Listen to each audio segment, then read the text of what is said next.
D'abord, il faut déplorer la mort de cette dame, personnel humanitaire dédié pour la cause des enfants congolais. Et je crois que c'est dans les communiqués d'hier, nous avons eu l'occasion non pas seulement de lui rendre hommage, mais de rendre hommage à tout le personnel humanitaire qui sont particulièrement mobilisés dans un contexte d'occupation.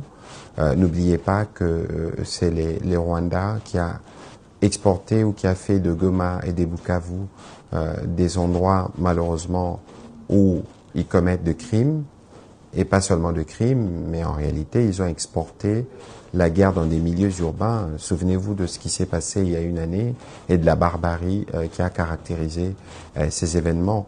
Et les personnels humanitaires, c'est des personnes qui sont particulièrement mobilisées.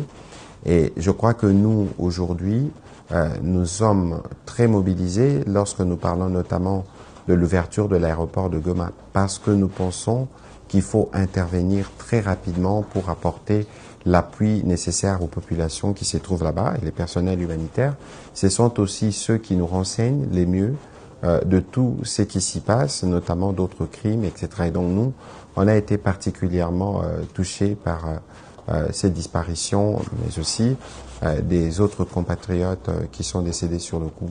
Alors ici, il faut rappeler, suivant l'esprit du communiqué que nous avions fait hier, nous avons parlé des enquêtes parce que ce sont les enquêtes qui vont déterminer. Donc moi, je n'irai pas comme vous pour dire qu'il y a eu frappe des drones et tout ça, jusqu'à ce que les enquêtes pourront établir. Mais nous savons aussi, et d'ailleurs, c'est Antonio Guterres qui le disait il y a quelques années, qui parlait des armes sophistiquées, qui parlait de tous ces dispositifs. Nous connaissons les méthodes du père et du fils, la violence avec laquelle ils opèrent, et donc il est important qu'à ces stades, on s'abstienne en attendant qu'une enquête vienne détailler, donner des détails de ce qu'il faut par rapport à ce qui s'est passé. Pour le reste, nous qui sommes très engagés et respectueux du droit international humanitaire, ce n'est pas dans ce type d'action que nous pouvons aller, alors que nous considérons, nous respectons le travail qui est fait par les humanitaires, parce que c'est aussi ceux qui portent l'espoir pour nos populations qui vivent sous occupation. Alors, sur les processus de paix que vous abordez, je crois qu'ici, il y a lieu de rappeler que nous avons commencé les processus de paix ou des discussions avec le Rwanda depuis le mois de juillet 2022. Nous sommes aujourd'hui à la 4e année. Nous étions au 15 décembre 2024 sur le point d'en finir. Mais vous savez ce qui s'est passé. Non pas seulement que le père n'est pas venu, donc le Rwanda n'est pas venu, mais nous avons vu comment la situation sécuritaire s'est dégradée par la suite. Parce qu'en réalité, toute idée de paix, toute volonté qui va vers l'apaisement contrarie totalement les intérêts du président rwandais, parce que pour lui, son économie ne peut vivre qu'en ayant cette instabilité à l'est de la RDC qui permet de voir ces pillages entretenus notamment à Rubaya, comme nous l'avons évoqué tout à l'heure. Et donc aujourd'hui, il est évident que s'il y a un acteur qui ne veut véritablement pas du retour de la paix, c'est le Rwanda. Vous avez vu ce qui s'est passé à Uvira après la signature à Washington. Vous avez vu qui a tiré à partir d'où, de quelle manière les tirs ont été faits, comment on a utilisé des drones kamikazes sur des cibles civiles et tout ce qui s'en est suivi. Je voudrais vraiment pas faire le chapelet de tous les actes répréhensibles qui ont été posés entre-temps. Et ici, nous avons un médiateur américain qui, à la différence du médiateur africain de l'époque, pour qui malheureusement le Rwanda n'avait que peu d'égards. Ici, je voudrais encore citer le président Lorenzo, qui s'est particulièrement déployé, mais malheureusement, cela n'avait pas rencontré l'agenda du président rwandais. Mais ici, nous avons un médiateur qui a délégié. N'oubliez pas qu'avant que nous ne puissions aller à la signature le 4 décembre, nous avons été dans le cadre du mécanisme conjoint de coordination des sécurités et du comité des supervisions des questions justement de sécurité, nous avons été avec les Rwandais, avec les Américains au milieu pour faire le point des responsabilités des uns et des autres.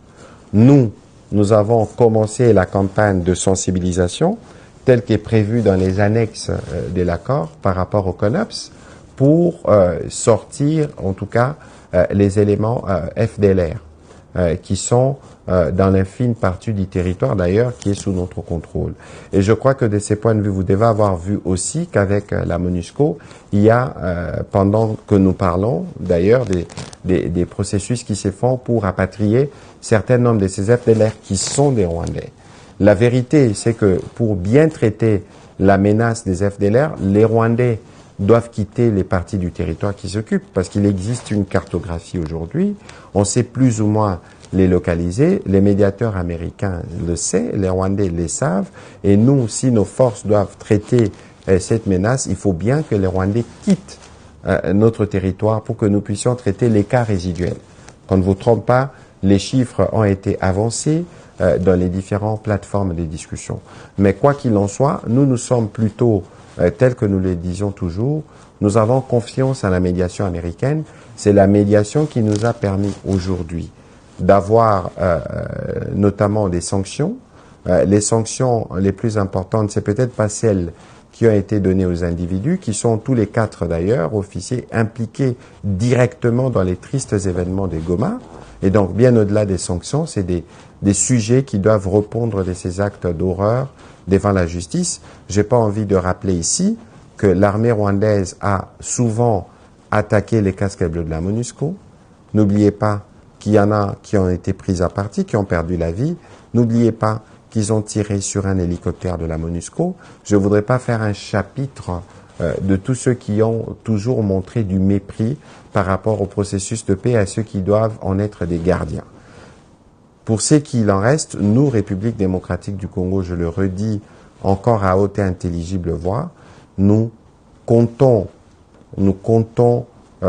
respecter ou nous respectons nos engagements dans les cadres de l'accord, parce que plus que le Rwanda, nous avons besoin de paix pour nos populations et pour poursuivre nos efforts de développement.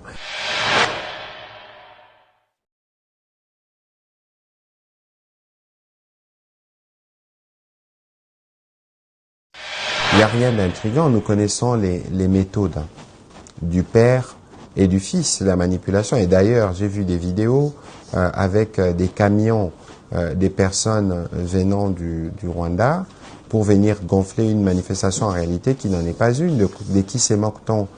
Goma enterre de morts tous les jours. Goma a enterré des personnes dans des conditions que je voudrais pas rappeler ici. N'oubliez pas les événements qui se sont passés en janvier de l'année dernière, qui illustrent la violence. Si cela tenait vraiment au respect des vies humaines, ils ne seraient jamais à Goma, parce qu'en venant à Goma, ils ont amené la mort qui sème, y compris dans leur propre camp. Je ne voudrais pas rappeler les cas de votre ex-confrère et pour lequel on n'a jamais entendu une quelconque forme de demande d'enquête, etc. C'est illustratif de l'esprit de ceux qui y sont. Et aujourd'hui, vouloir intimider, priver les étudiants d'aller aux universités pour venir porter les messages, même si ils peuvent arriver à voir des gens s'élever, mais en réalité, c'est parce que ces gens tiennent à leur vie, parce que toute voix contestataire est sanctionnée par la mort ou par le fouet. Vous êtes au courant de tous les crimes qui s'y commettent. Quoi qu'il en soit, nous avons vu l'exemple d'Ouvira, lorsqu'ils en sont sortis.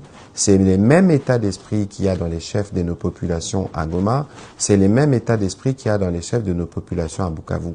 Je crois qu'aujourd'hui, tout le monde le sait, les occupants en premier, qui sont pas les bienvenus chez nous et qui doivent rentrer au Rwanda, en tout cas pour les troupes rwandaises, et pour le reste, ils doivent aller dans les processus qui sont prévus, notamment les processus de désarmement et de démobilisation prévus par l'accord de Washington.